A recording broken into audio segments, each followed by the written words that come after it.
Blood Brothers podcast, a Five Pillars production. Assalamu alaikum wa rahmatullahi wa barakatuh, my dear brothers, sisters, friends, and yes, the foes out there. Welcome to another episode of the Blood Brothers podcast with your host, Dilly Hussain. Before I introduce today's guest, I want to remind all the avid podcast listeners that you can find this show on all the major audio platforms. And if you're tuning in and watching via YouTube, don't be cheeky. Click subscribe. Today's guest is someone who I watched on TV in 2017 as a former avid Apprentice fan. She's a TV personality. She appeared in season 19, I think, in 2017 of The Apprentice show. A successful entrepreneur, a political commentator, and that's none other than Bushra Shaikh. Assalamu alaikum. Wa alaikum salam, Dilly. Bushra, thank you for coming on. No, welcome. I was just sort of watching you while you were doing that introduction. It's always interesting when people have all these sort of taglines. Even me, I have to kind of remember where I'm at right now. Were all those taglines okay? Yeah, alhamdulillah, no complaints whatsoever. When we were off camera, just before we started filming, you said The Apprentice seemed so long time ago. Is that really the case? It is. I mean, it was, I think you said season 19. It was Season actually 19. season 13. Sorry, season 13, 2017. 2017. Yeah. And it just goes to show for me anyway how quickly time passes. And when people discuss The Apprentice with me now, I really have to take my thoughts all the way back and remember what that entire experience was like. And a second question I always get is, you know, did you really meet Lord Sugar? And did it kind of elevate your platform? And those are like regular questions that I do find myself having, you know, especially with the Muslim youth as well. You know, today's podcast, with guests, I kind of follow a kind of a chronology of like where things began and where you've arrived to now. But with you, I'm going to move from now to back. Okay, fine. So we'll do it the other way around, right? Yeah. Okay. So let me just kick off with your most current tweet right now. Okay. On Twitter right now. Go for it. Your current tweet right now, because I'm telling you, you have one of the most active Twitter accounts ever. You got beef with so many people. I mean, that's not the aim. Of course, it's not the aim. Of course, the aim isn't to have beef with people. Okay. It's No, of about course putting. not. It's putting. But it leads to a lot of beef. You know what it is? It's getting people to think. 100%. So, okay, your pinned tweet at the moment is the moment you shocked GB News with being an Andrew Tate supporter. They were not expecting that. So let's start there and move backwards. Fine. Are you an Andrew Tate supporter? Currently, I would say that I am. Okay. And what is it of his views and stances and positions is it that you support? Okay, this is interesting. What I support is I support giving people the opportunity to have their say. And I believe Andrew Tate being a controversial figure, aside the fact that he's recently converted to Islam, which is a whole different discussion, is that people need to be innocent. You know, if we prove him guilty, I feel like there is an agenda bias that exists out there. And I like to support individuals who are not being treated fairly. And I feel like at this time, that's what's happening with him. Beyond that and his views and what he thinks, I sit in the middle of those. So I'm not saying that I totally agree with the things that he says, because I don't. I believe that he has a responsibility to take, on board the things that he has put out there that perhaps are controversial and do not like align, with, let's say, communities and people. So yeah, I'm sort of this pendulum right now. But what I am about is I'm about justice, and I think people should have the fair time and the fair say to do. And I just feel like at the moment they are not being treated correctly. So in that pinned tweet, I think that was the first time where you publicly on a show voiced your position, right? And ever since then, some of the labels that have been thrown at you, say, you've been a Tateist, a Tate cheerleader, a Tate fangirl, and all that kind of stuff. Yeah. So you're saying you're still kind of a pendulum, kind of in the middle in terms of not necessarily agreeing with all his positions. Correct. But there are some that don't sit well, and there's some that you agree with. Yeah, So absolutely. let's talk about the ones you agree with. Okay, so I definitely agree with the fact that there is a rise of this disparity between the roles of men and women. So traditional gender roles, or what's understood as traditional gender roles. Exactly, what's understood as traditional gender roles. And, we have to understand that there is a fundamental reason behind why these roles are kind of, we adopt these roles to begin with. And going back to my values and, my core beliefs always originate from Islam. And when he speaks to young men to tell them that they have a role and speaks to young women to say that you have a role, these things are only positive. Because moving forward in a liberalist, secular way, we are seeing incredible challenges that the family unit is facing as a whole. So what Andrew Tate talks about, Tristan Tate talks about, and I'd say at least another 20 individuals, they just happen to have the platform now, is we need to support and champion traditional roles again. And this is coming from someone who is a mother, a successful business person, a public figure. Yeah.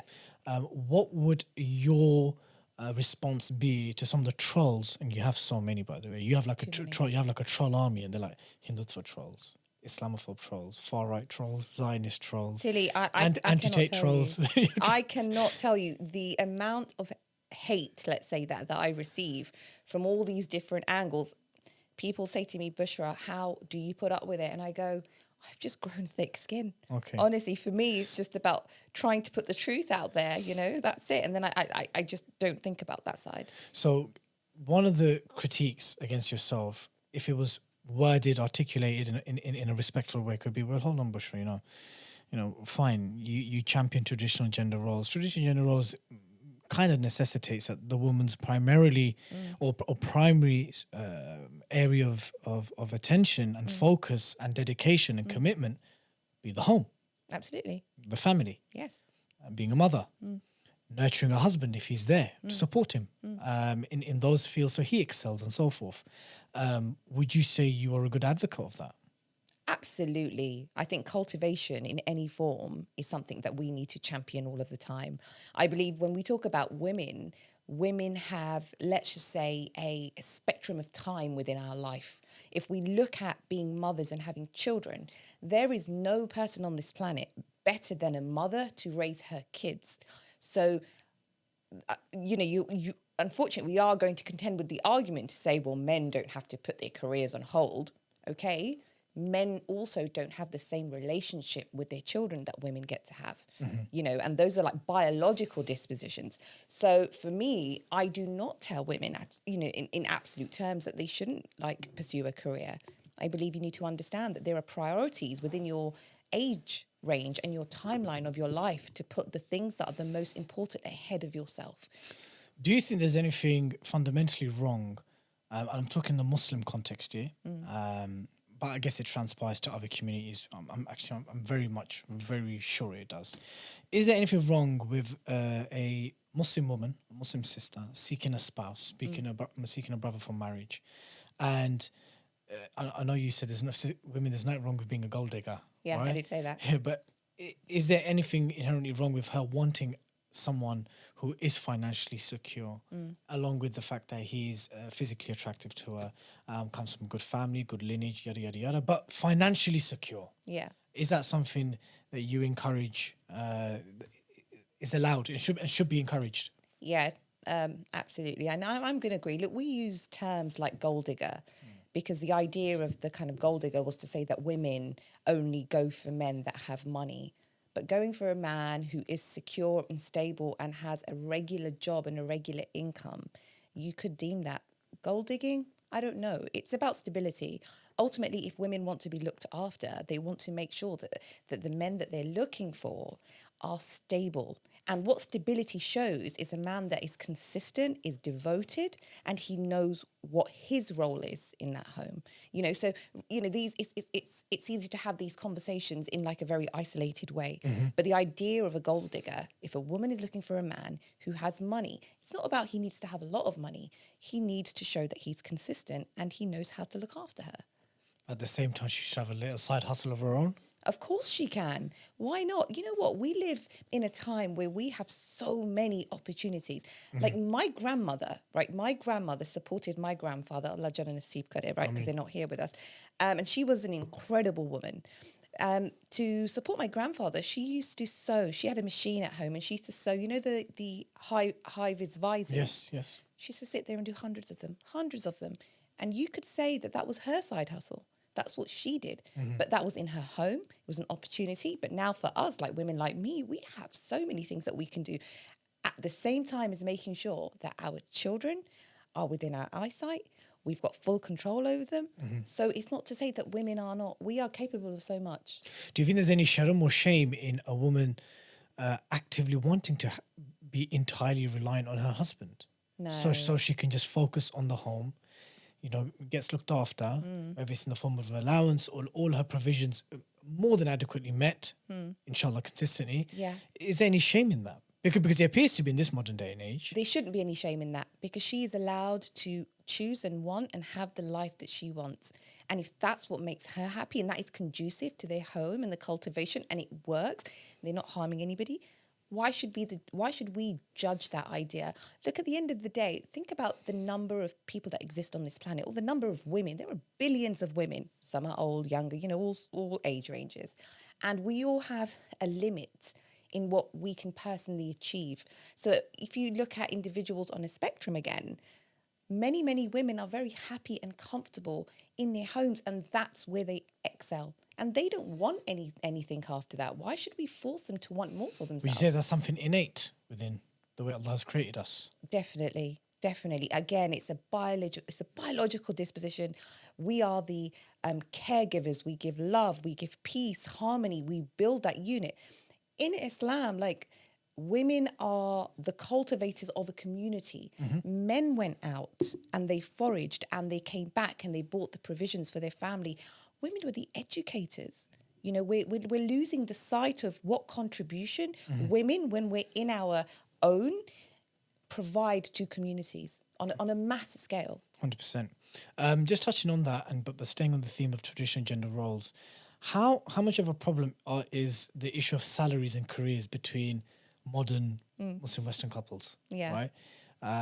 Let's take London for an example, Okay. right, where there is nearly always a necessity for both couples or both partners to be earning, simply because the cost of living is ridiculous, Yes. right? And if you don't happen to have the luxury of living with parents or in-laws whilst you save your money and plan to do whatever you want to do, which again may not be ideal for you, how much of an issue do you think competitive salaries are between spouses? Do you think it could be an issue? It's always an issue. Like let's say, for example, if the wife is earning more than the husband. It's always going to be an issue. And Yeah. this is again another touchy subject. Look, when I talk about that, right, with all due respect, men have a natural ego. Men want to be the leaders of their home, and You're a successful entrepreneur. You own The Apprentice, Yes. right? You had a modesty wear fashion. What was it called? Isla. Yeah. Still around, It's still around. right? Online. Yeah. Right. And let's assume, alhamdulillah, Allah looked after you comfortably through that business. Just stop me if you think that I'm asking off too much of you. Okay. Was that ever an issue in your experience, in your life? What, to do the business or to earn money? Which Both. part? Because you earn money through the business. And if it's Yes. a successful business, you earn a lot of money. Yeah. Did that ever cause any issues, or do you think it'll cause any issues with any future plans? Okay, so the way that I would answer that is ultimately the ideal situation is that the man brings the most money home for his ego, for the respect element, for the physical connection, for the emotional connection. Women tend to want men that are, I'm not going to use above, but I'm going to use it in this instance, who are stronger. Women are more feminine. We're in our element. We want men Hypergamous. who are exactly. You want someone who's protective, bigger, right? stronger, richer, more smart, Correct. all this kind of thing. Because Correct. it gives you the sense of security and stability and safe and Absolutely. feeling safe. Absolutely. And if a woman is the one paying her bills, if it's a woman's income that is supporting the household, subconsciously, women will lose respect for those men. We may not say it, but we're thinking it.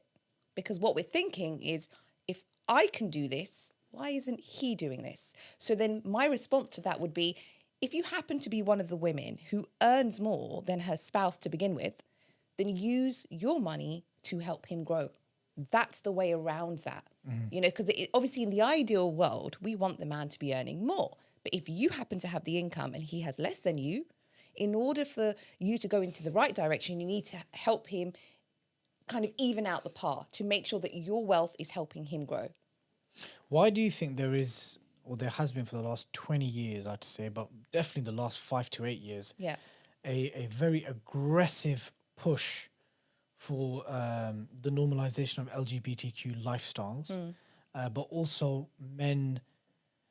I don't want to say this categorically, but there seems to be a clear agenda to emasculate men, and specifically Muslim men. But the general emasculation of men, this thing that apparently for men to be vulnerable now is seen as attractive and desirable. For them to be talking about their problems or what keeps them awake at night and complaining about and these kind of things. Yeah. Apparently this is now desirable apparently these days.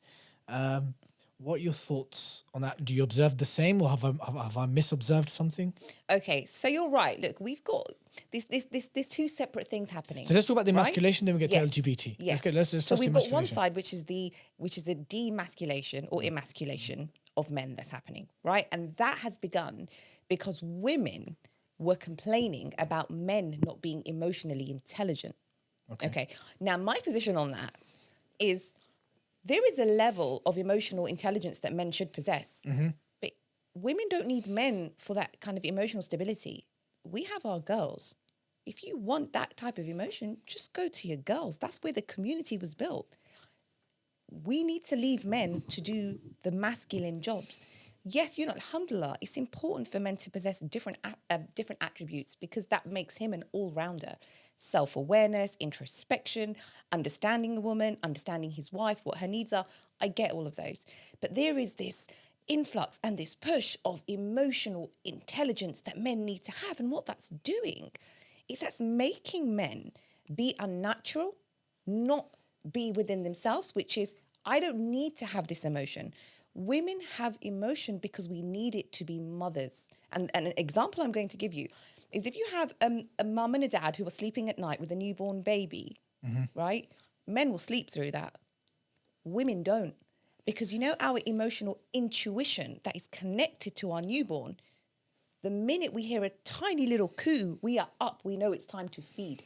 So that's the blessing that Allah has given women, which is the intuition that women have of emotion. Men don't naturally have that. So that's one side. That's the men making them feel like they need to be more like women. No, But why? What? So I guess what I'm asking is, why is that happening? it's happening because it makes men weaker. If you don't have men who are all-rounders, who are weak men that don't understand what their roles are, those individuals are easier to control. So who gains from that? Would you? Okay. Now, this is obviously a wider discussion. Okay. I tell you who gains from that. Who gains from that is the dogma, is everybody that is trying to make society degenerate. A degenerate society is an easier society to control, to instill fear, and it's all about finances. It's all about economy. It's all about power. This isn't anything to do with us. We're used as pawns for a much bigger purpose that they have. So if we are not strong in our homes, in our communities, in our family, we are easier and more susceptible to everything that they tell us to do and to be. So what would your advice then be to Muslim sisters as well as women as well, generally, in perhaps reviewing and reflecting upon desirable attributes like excessive emotional intelligence,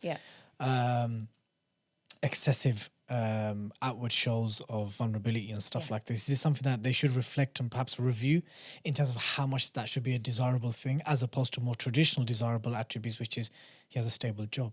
Yes. He's headstrong. The guy, he's captain of the ship. He knows what he's doing. It might not be a glamorous and colourful plan, but he's got a plan. And this plan essentially is grounded on security and stability. Are these things for sisters in this day and age to reflect and review upon? On the issue of wanting emotional intelligence, too much of it, wanting a show of vulnerability from a prospective husband. So the first thing I'm going to say is to young Muslim women or young women in general is that don't follow hashtags. Don't look on social media 24/7 and get your guidance and your wisdom from there. Those platforms are not built for that. Go to the people that you love, that you care about. This is obviously, we can hopefully talk on the issue of having like role models. Absolutely. Right? Because this is where that comes from. Yeah. And the rise of social media, unfortunately, has a very dark side to it. And couple goals, hashtag and all this stuff is detrimental to society. Young girls sit down, really think about the content that you are absorbing online. It's not healthy. And you do need to have a level of self-awareness and introspection and use the older people that are around you that have that wisdom to give you that guidance. Do not take it from online, because believe me, that's where all of this, let's just call it the pandemic of emotional intelligence that is a requirement from men, is coming from. It's a delusion. It's a romanticized idea. It's almost like what movies did to people. Films are not real. Our lives are not based on the love stories that exist in movies. That's not how life is. So let me then ask you this, right?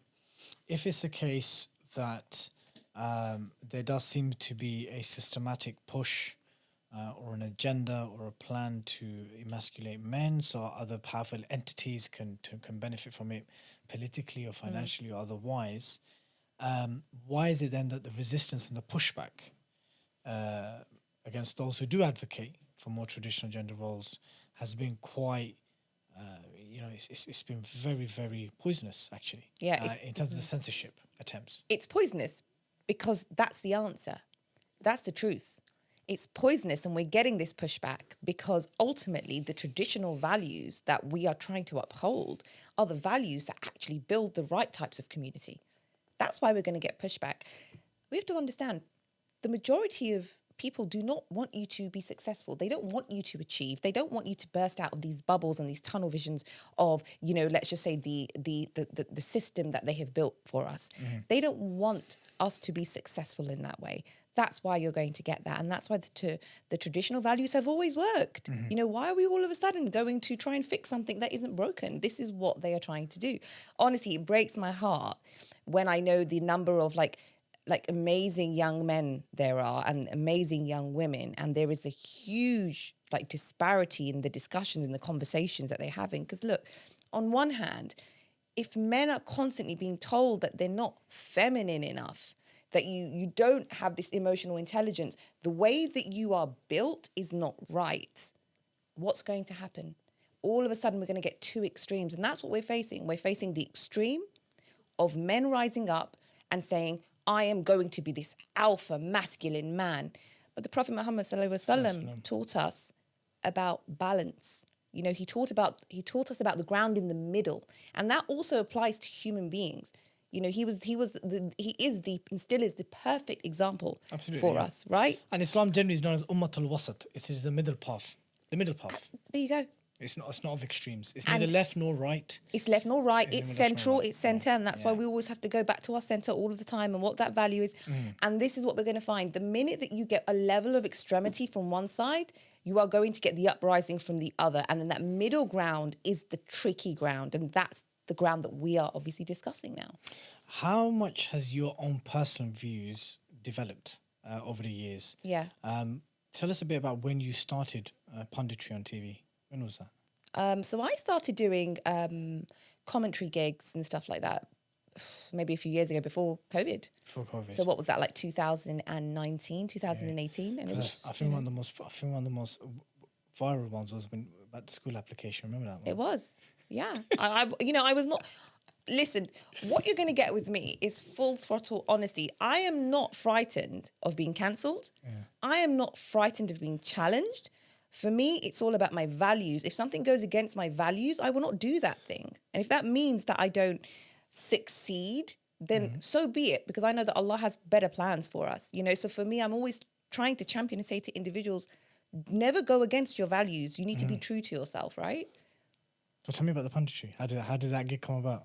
It was random. Okay. It's so random because look, when I did The Apprentice, right, and that was so random. I did that at 2:00 in the morning, and I applied.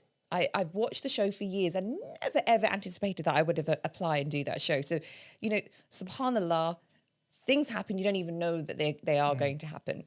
And then one day I get a phone call saying, Bushra, you know what? We'd really love you to come and talk about this topic. And I can't actually remember what my first one was, but I think it was with ITV on Good Morning Britain. Good Morning Britain, okay. And I said, okay, this is interesting. And they were like, well, you're from The Apprentice and you've got opinions. And I was like, I do. But do I want to vocalise them? I just thought, a door is opening, Bushra. Bismillah, go and talk. Okay. And it's been pretty much that since, yeah? Hasn't stopped. How much TV hours a week are you doing I'd say on a busy week? I'd say about TV hours. I'd say probably about 5, which is quite a lot. Radio as well? I do radio as well. I get called on all sorts of platforms. And TV wise, it's not about being on TV, right? It's about having an idea and a thought and not having enough of those voices. And since that's happened, you've been receiving a lot of hate. Yeah. Let's talk about some of the different groups that we've already mentioned. Standard Islamophobes. So your standard kind of racist Bob Karen who has a high level of ignorance about Islam and Muslims and people of colour. Absolutely hate you. Yeah. Say all kind of foul things to you, troll you. What would your message be to them who as soon as they see you come up on their Twitter thread or Twitter newsfeed, the blood starts boiling, cholesterol levels start going up? What would your words be to those? I mean, I used to think that I could change those people, and you can't. They are beyond help. So now I have a good relationship with my block button. Okay, wicked. And that helps. And how about the new and more recent Hindutva strand? Oh, that's a joke. There's a part of me that... Because that one's more, I would say, when it especially comes from Muslims of South Asia, it's more personal. It is. Because it's more historical. Yes. Yes. And you've been getting a lot of that. God, they hate us. Yeah. I could talk about a plant pot. Yeah. I can talk about leaves, and they'll be like, yes, but you are Muslim. Yeah. And I'm like, dude, like, I haven't even spoken about Islam. Like, how are you saying that? So it's like, it's the hate is so internalized. It's so intrinsic. It's in their core, and it's scary. It's scary because I have noticed a growing, like a rise in numbers of that. And it's very difficult to have the right conversations with the right people when we are still few in numbers. And it's scary because I guess it's still going to build a fear of people that are Muslim who are going to say, well, I can't openly be Muslim because there's just so much hate out there. It's even more so scary because there is a standing prime minister for 2 terms who is of this worldview. Yes. Narendra Modi, who has been consistently proven to have been a chief instigator and orchestrator behind the Gujarat massacre. Yes. His version of Hinduism is one which is essentially an extermination of Muslims as well as Christians and Dalits and others. And he's won 2 elections landslide, which shows that amongst BJP supporters who brought him into power, you have everything from Bollywood actors to Indian cricketers to models, celebrities, multi-billionaire businessmen and tycoons. All of that spectrum is behind Modi. That's not to say that everyone is a Hindutva thug or an ideologue, but there's definitely a sentiment there that's kept him in power for 2 terms and possibly another 3rd. Yeah. I think that's really scary. Yeah, and it's a combination of culture. It's a combination of power. So obviously we know, we've got Pakistan, we have India, and we have the corresponding countries around it. It's like a historical hate. It is. And it's a combination of that, and that's the influx. And of course, you got the fact that we're Muslim and it's Islam, and the whole world right now is sort of conspiring against Muslims, and it just happens to fit, which is why they're here. Any beef or hatred from Zionists yet?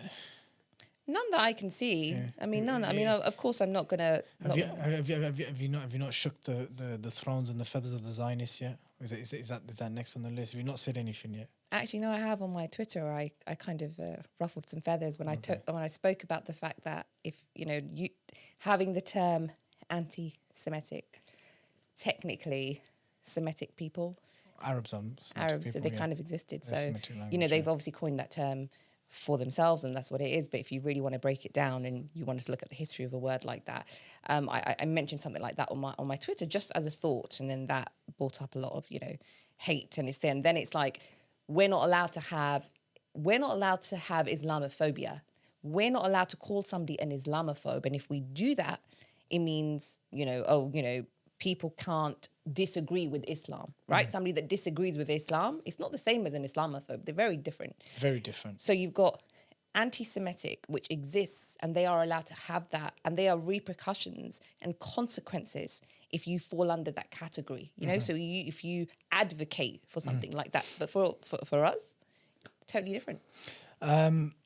kind of still staying within the area of traditional roles, but at the same time, critics and haters online. Another group, much smaller, significantly smaller, but they're there. Is the criticisms and the scathing criticisms that you may get from your fellow Muslims. Yeah. Right? They exist, they're there.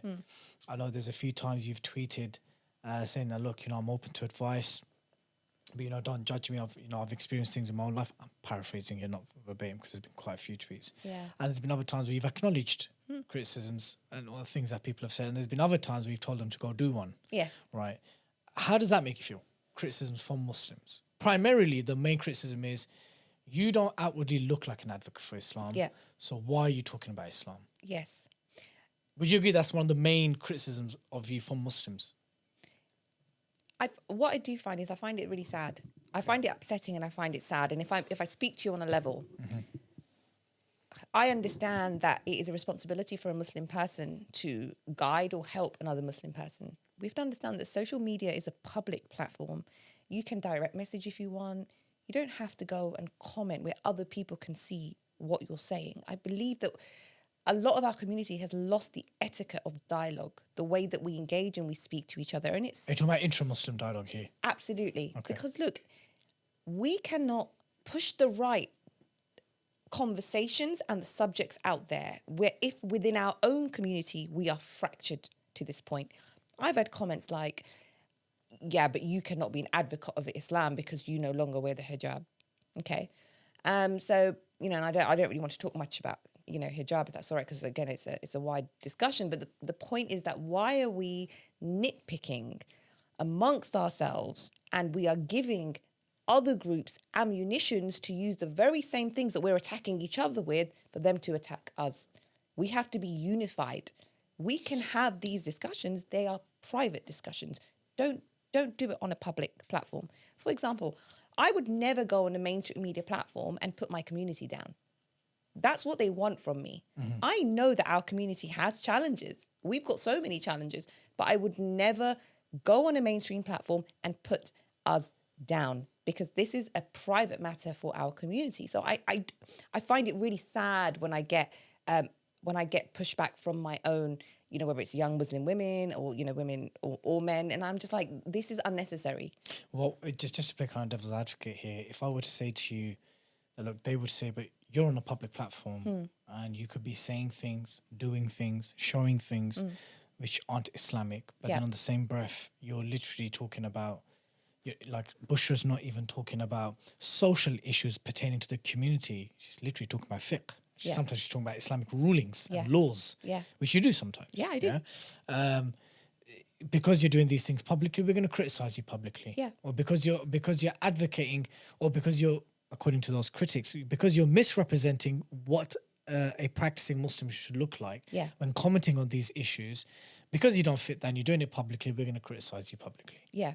And look, I fully respect that. I fully respect that people are going to have their ways of doing things. And when you are in the public domain, you are going to receive lots of different commentary, right? Some of it will be stuff that you don't agree with. And, but what I'm trying to say is that right now we have bigger fish to fry, and we're not just sitting in this bubble of just Muslims attacking each other or speaking to each other. We have a common ground. Let's try to focus on the common ground and let's fight the bigger fight. Well, Muslims wrong to criticise Hamza Yusuf, First Minister of Scotland, including myself. Remember, our first public minor brotherly sisterly disagreement was over Hamza Yusuf. Do you remember? Yeah, I do. Were Muslims wrong in criticising him for the policies that he publicly endorsed and said that he will enact? No, I don't think so. I think those policies are bigger policies. Those are policies that affect everybody, and I think he was talking about the LGBTQ. So let's talk about for the policy. So I just want your thoughts. Yeah. Policy number one, Yeah. he wants to criminalise and ban gay conversion therapy. Yeah. So that means someone who identifies as a homosexual, they will not be able to allow to take part in or sign up to faith-based therapy that may bring them back into heterosexuality or opposite gender relationships or whatever it is. He will ban that. He will criminalise that. Okay. It will be illegal. It will be a crime. Yeah. For a Muslim father or mother, to if their son identifies one day as such, to have faith-based therapy to let them reflect and consider and to come back to Yeah. what they would deem to be normal. That would be banned. Yeah. That would be criminalised. Abortion up to birth, Bushra. Yeah, I saw that one as well. Abortion up to birth. Yeah, subhanallah. Yeah, we're talking 8-9 months. We're not. Yeah. He spoke about increasing and ramping up LGBT education in primary school, which is something which is already in place, but it's going to ramp it up even more. Yeah. And I think one which you did comment on a few times on some of the shows that you came on was the transgender reformation bill, or the gender transformation bill, which would give biological, physiological males who identify as women to access to spaces where our mothers and sisters and daughters and children would be of the female. So these are 4 core policies. Yes. Where Islam has a very clear, unequivocal response and answer to each one of those things. Were Muslims wrong in criticizing him the way they did? No, I think it's a healthy debate, and fundamentally, when something is being pushed, which is at the core of Islam, incorrect, you have to speak up about that. These are things that affect, like I said, everybody. This is taking control. Parental rules are obviously taken away from them, meaning parents don't have the control that they would want to have, full control over their children, which I totally disagree with. So when it comes to these bigger policies, I mean, these are laws, then 100% we have to speak up against it. Which enables all that other stuff in society. Exactly. Because it won't be Hamza Yusuf coming to deliver an RSE class in your child's school. Yeah. But it's because of the law that he's enacted and enabled that would allow the advocates from Stonewall and others to turn up and basically teach our children all kind of madness. But you did say he lost against Kate Forbes. Kate Forbes. A devout Calvinist. She literally, on all those 4 policies, she actually positioned herself in the opposite direction, which is the Muslim Christian position, which I fully respect her for that. I respect her for that. She said, I cannot foresee having children outside of wedlock. Yeah. She goes, marriage is just for men and women. People should be entitled to have access to therapy, which is faith-based. Yep.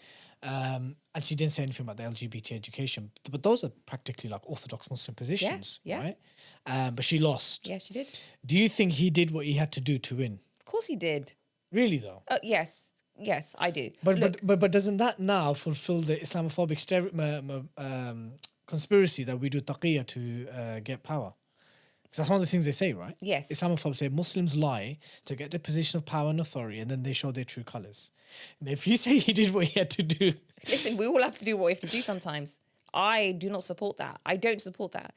But to act like that doesn't happen would just be false. Okay. So we don't know him personally. Okay. So maybe half of that he does believe in, half of that he's like contending with. Who knows?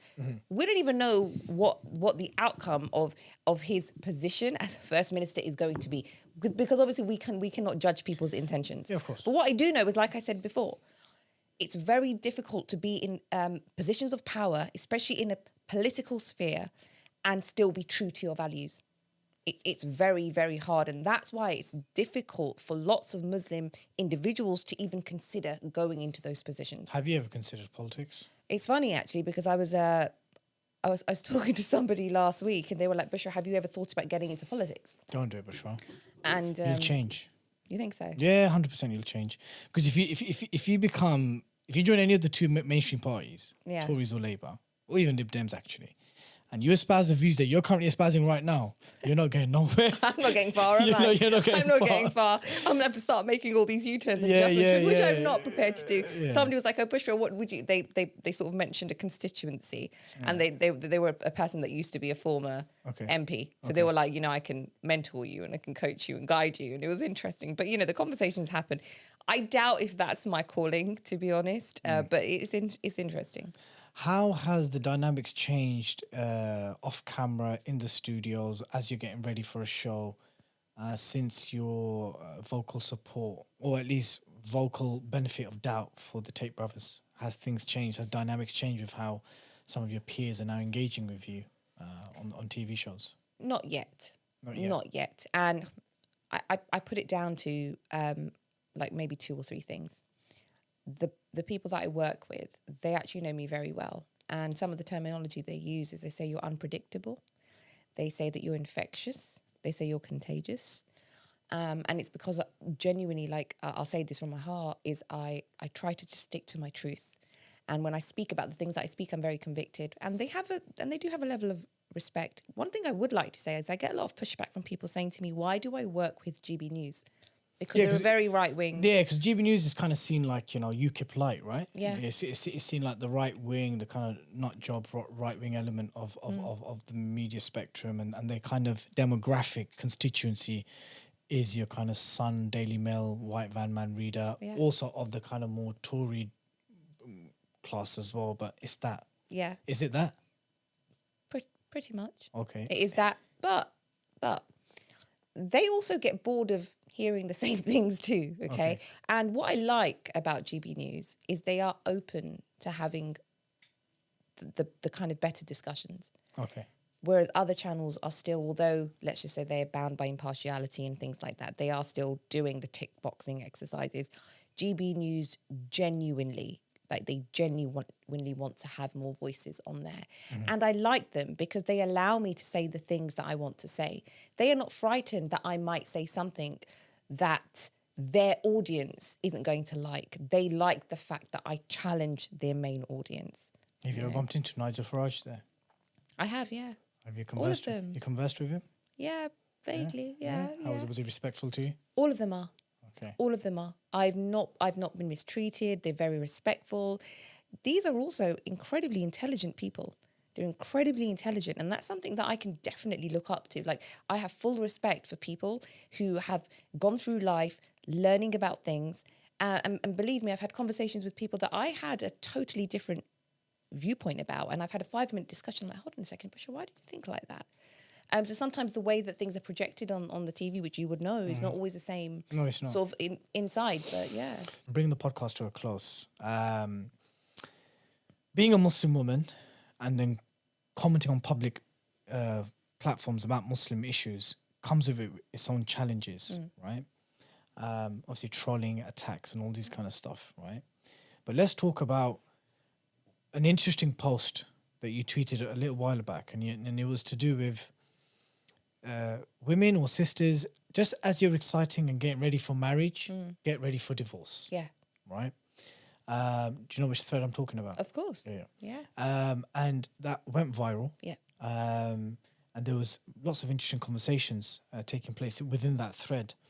One of them was that, look, how can you possibly tell sisters to get ready for marriage, but in the same breath tell them to be mentally prepared for divorce? Surely you're projecting something that you may have experienced personally, and it's curtains. If sisters approach marriage like that, it's curtains for them. Yeah. Because they already got divorce at the back of their mind, whilst marriage is the front of their mind. Yeah. What do you think? Like, how can you approach marriage with divorce in the back of your mind? It's not about approaching marriage with divorce. Look, when we approach marriage in our mind, especially for women, especially for us, because we love to fantasize, marriage is always about the long term and it's supposed to be forever. But there is an element of nikah, which we have to understand, which sometimes things can come to an end. And that's okay, because I know that women face a lot of trauma when they do have a divorce, whether that's with children involved or not. The idea behind that post was to understand that there are life skills that women could do with having, because a lot of the women that I've spoken to do not possess life skills that would really benefit them and help them during and after those, that split. And one of the main issues that I found was in extreme circumstances where there are a number of women who are in abusive relationships, they cannot leave. And they can't leave because they've never built themselves up to a point where they had the confidence to walk away. And that's why I made that post, because I was like, if you are an all-rounder as a man, good for you. Women can also be all-rounders. So these little things and these little tasks are important for us to understand. I know women who don't pay a single bill and they don't know how to.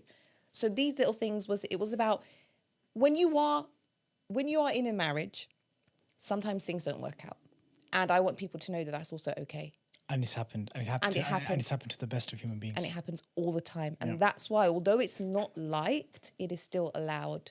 And it was just about giving women the kind of confidence to say that if you have to walk away from something because you've done everything that you've tried to do, and to also add to that, women don't just leave their husbands, they don't leave their homes, they don't leave a marriage. It takes women years before they make that decision. So that was more of a it was a more kind of empowerment for women to say, look, learn these little tasks just in the eventuality that something doesn't go to the plan that you think.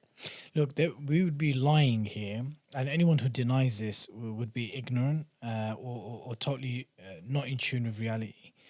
Especially in the South Asian Desi community, the Indo-Pak Bengali community, you know, the stigma attached to divorcee women, especially if they're mothers as well, on the desirability level, you're not there on the top 1, 2, 3, right? Unfortunately. Sadly, of course. I mean, not the Prophet Sallam. He had a virgin chaste wife. He had a divorcee. He married divorcees. He married women that had children from previous marriages. His multiple marriages include all the diversity of everything in between. Yeah. Without going into details, because I don't think this is the right platform and this is fair, but did you experience some of that stuff during your divorce? Like what? Like the social chitter chatter, the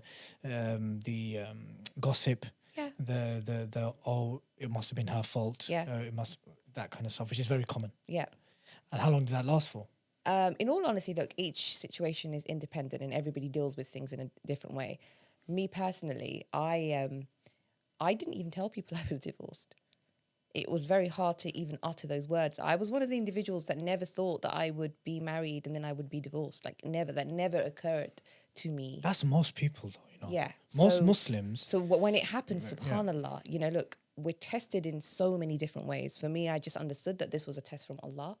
And now I have to figure out what it's going to look like with me facing this challenge and this test. But the taboo behind divorce still very much exists in our community, and I wish it didn't. And it's not helpful when we're having discussions about desirability all the time. What I do want to say is that a lot of women are not delusional. Honestly, there are more women that are not delusional than they are, and so for me as an individual to sit here and say that I am more desirable as a divorcee with children over a younger woman who's not been married before would just be silly of me to say. So we all understand our positions, but alhamdulillah, if we adopt the right attitudes, there would be more divorced women with children who would find husbands, because there are a lot of women out there that are looking for men and they're just not interested in women like myself, let's say. What would your advice be to those who are having relationship problems?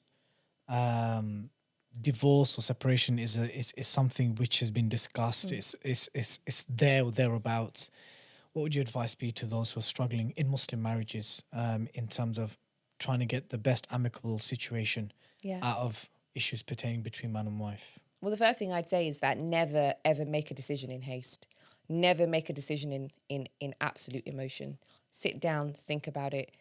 It's a marriage, this isn't part-time. It's something that you decided to do. So it's a serious, serious situation.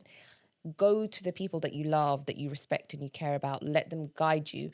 Never make that decision in haste. Take your time. There is no rush to anything. And I'd probably say that for me is the key advice. Don't just decide one day you're going to get up. And the grass isn't always greener. I know it's such a cliche, but it is greener where it's watered, unless it is extremity. So it's extreme situation where it might be abuse, psychological, physical, whatever that is. And then if you are of the idea that I want to be in a happy marriage and you're not as happy as you could be, then take your time. Take your time, because it's not always what I have right now isn't the best that I can have, because trust me, it's not as great. It's not as great as people think. Yes, I mean, let's just touch upon some of the values of marriage, which isn't praised and spoken about as much, and that is within reason. Okay. Perseverance. Yeah. Sacrifice. Yeah. Compromise. Commitment. Yeah. These kind of things are not spoken about much as things which actually give dexterity and longevity to a marriage, right? Whereas other things are given more focus. For example, subhanAllah, I forgot the word. There's a word for it.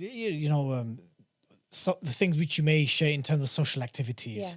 Do you guys agree on X, Y, and Z? Being on the same page on pretty much everything. Yeah. Being emotionally in tune and vulnerable with each other and all that Yeah. kind of stuff. Whereas the stuff, the hard work and the grit, Yeah. which got our parents and our grandparents and generations Yeah. of humanity and mankind, was those kind of things. Yeah.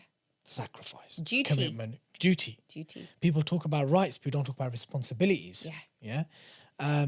Would you say that it's a time now to revisit some of these more traditional and more durable principles? Yeah, I think it's the right time. And these conversations are good and they are healthy. And it's really going to help the next generation and the kind of younger lot, and even, amongst us who maybe haven't had them, to have these discussions in a more wider way. I mean, what doesn't help is the rise of this idea of like we have to be selfish when it comes to marriage. Sacrifice is important. Sacrifice is important with so many different things. So the rise of self-love and me, which is a very narcissistic way to approach anything, isn't also helping these situations. Because what I'm noticing is that people are all about themselves. What am I going to get from this marriage? What is in this for me? And a marriage isn't about that. A marriage is about what you are going to give and what that's going to look like. So unfortunately, we are facing a challenging time because right now people just want things for themselves. Do you think it's fair for a financially stable man, Muslim man, who has said to his prospective wife, or as he's courting prospects and he's looking at, and he says to him, look, I work, I earn, I will give you an allowance. I would prefer you not to work. I'd prefer you to focus at home. Or at the very least, work until we have children. The khalas, work finished. I want you to stay at home, raise my children, cook for me, look after me, love me. I'll provide everything. And yallah, that's life. Yeah. Do you think that's a fair deal? It's a fair deal if that's what she wants. Okay. You see? So this is all about preferences, isn't Okay. it? So as long as you are receiving something that you want in the relationship, then why not? And he's totally and absolutely entitled and allowed to ask for those things.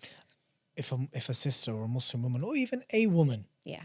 wants those things, Yeah. she wants to be looked after, she wants to be nurtured, she wants to feel safe and secure. Yeah. She doesn't actually want to go and work 30 to 40 to 40 Who hours wants a to week. do that all Who the wants to do that? time? Do you understand? But at the same time, she may have issues, and this could be to do with upbringing, culturing, what you've observed from the women folk in your family or not. It's long, I can't cook for you every day. Yeah. And quite frankly, I'm not ready to become a mum yet. And whilst I want all those things, which you've promised me, and which I want and I desire, I don't think I really want to give some of these things back to you, which is cooking and cleaning and caring for you and having your children. Yeah. Do you think that could be an issue here? Yeah, of course it's an issue. So how do you, what advice do you give sisters who want all the goodness of that? Then be but don't want prepared to stay single. You're going to be single. And then we're going to have a bunch of like 40-year-olds, loads of them who are just not going to be married, not going to have partners. This is about give and take, ultimately. It's not about cooking 7 days a week. It's about roles. It's what is he providing and what are you providing for him? That's all it is about. Like you said earlier, we're living in a day and age, especially if you live in like the city of London, where one income always isn't enough, you know. But when you have two educated, well-informed individuals coming together, these are not even discussions that you're having. It's natural. Like, look, when you live with someone, you know who's cleaning the bathroom, somebody's taking the bins out, the day-to-day things of being in a marriage. Nobody speaks about that. We don't have hashtags who's taking the bins out. It's just done, assumed. It's done. It's, oh, you know, buy me flowers. Like, oh, get over yourself. Like, why are we even talking about flowers? Those are the Instagram or Twitter posts that I hate the most because it's not about the gift giving. It's about the cultivation. And I honestly, cooking food for your husband isn't a big deal, especially if you're not working and you're sitting at home and he's providing for you. That's the least that you can do. How are we even having a discussion about that? But we are. It's crazy. But we are. We're here now. We are having those conversations. And even non-Muslims are having those conversations. Yeah. Non-Muslims are having conversations about traditional roles, especially in the States, especially in the States of North America, where they're talking about, they're like, right, okay, we've had first wave feminism. We had the 60s or 70s. We got women in the workplace. Now we have a generation in the US where there is more dogs per household per cap in the US than there is newborns. Wow. Can you imagine that? Wow, as in dogs, as in pets. Yeah, as in dogs. Yeah, there's more. That's ridiculous. There's more pet dogs per capita in each house in the US, and there are newborns. Yeah. When the COVID lockdown came to an end in July 2021, they did a survey and they said that 3 out of 5 Brits said they would miss their pets more than their children. Right? So there's clearly things happening in society which has led now even non-Muslims to have these conversations. Yeah. Right? Yeah. Motherhood, parenthood, the roles of men and women. Yeah. Well, has having women fixated on careers and jobs perpetually, Yeah. right? Not proportionally, not as in when it's needed to provide for a life, like in London or whatever socioeconomic reality you may have as a given family or a couple, but this kind of systemic push for decades to put women into the workplace. Yeah. Yeah. Which many have argued was just a capitalist way to get double tax. Yeah. Right. Absolutely. All of this happening Yeah. right before our eyes. Yeah. And as a mother of 3, Yeah. how does that make you feel in terms of the future of your children? Making lots of dua, making lots of dua that something changes, because these conversations are not healthy. And honestly, the empowerment and the strength that women have to be mothers and to be nurturers and to protect their homes and build those homes, those things need to be championed, because there was a huge time where men were not showing their appreciation of the roles of a woman. And I tell you that this is where it's come from. Men were going out and working, women were in their homes, and there was a lack of affirmation for that role. You see? So what happened was women thought, well, the job that I am doing at home is not really, I'm not getting any credit for it. Like, maybe it's not important. Maybe this isn't important for me. Maybe I need to go and do what the men are doing to Get that respect. to get the respect.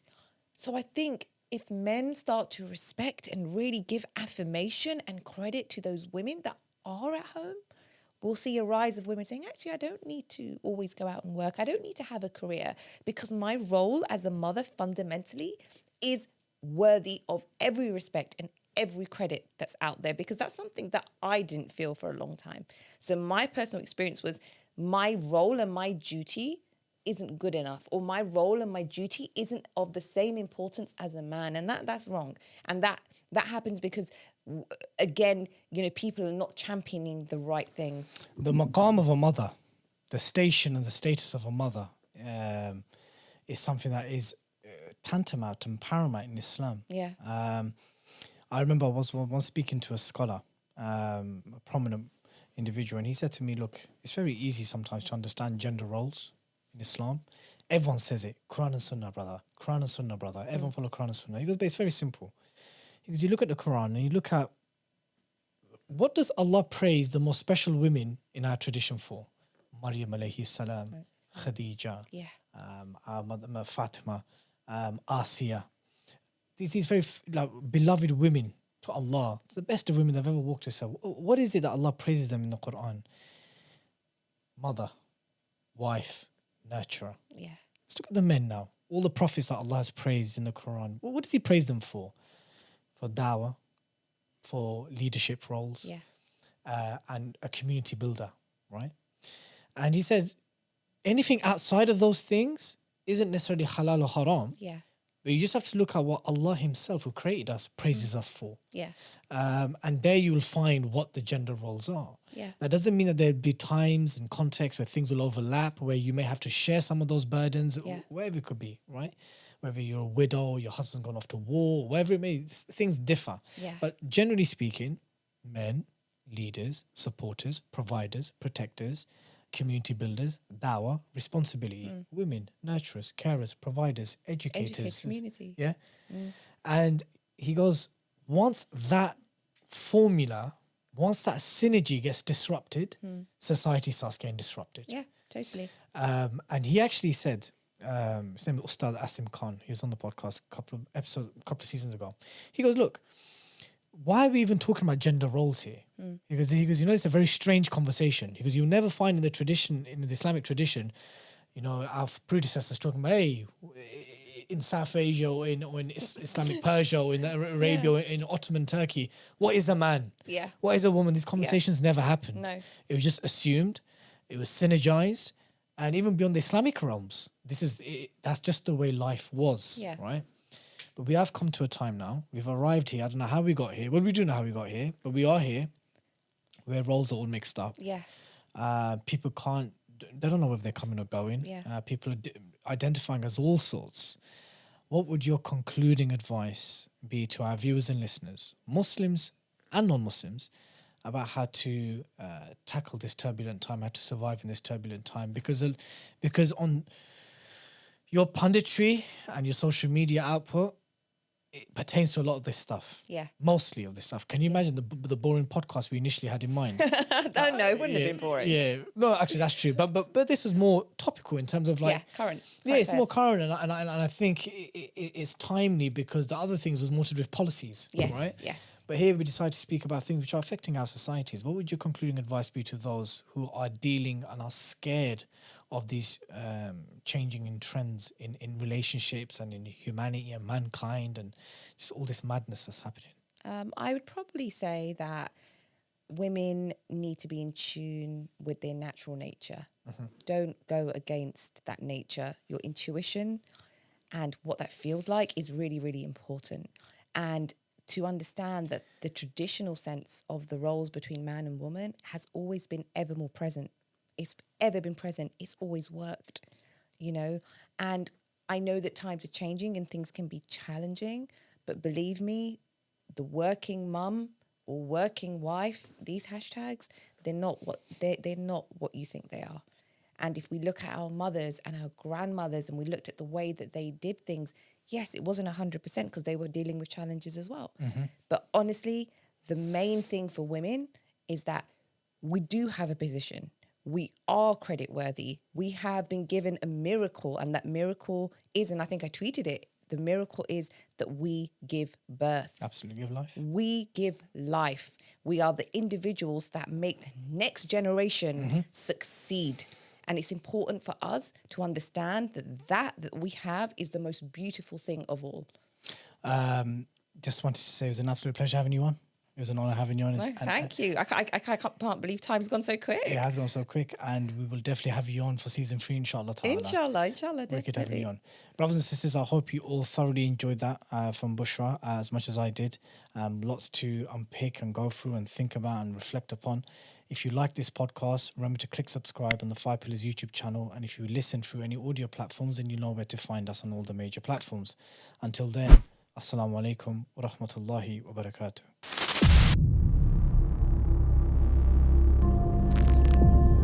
Blood Brothers Podcast, a 5 Pillars production.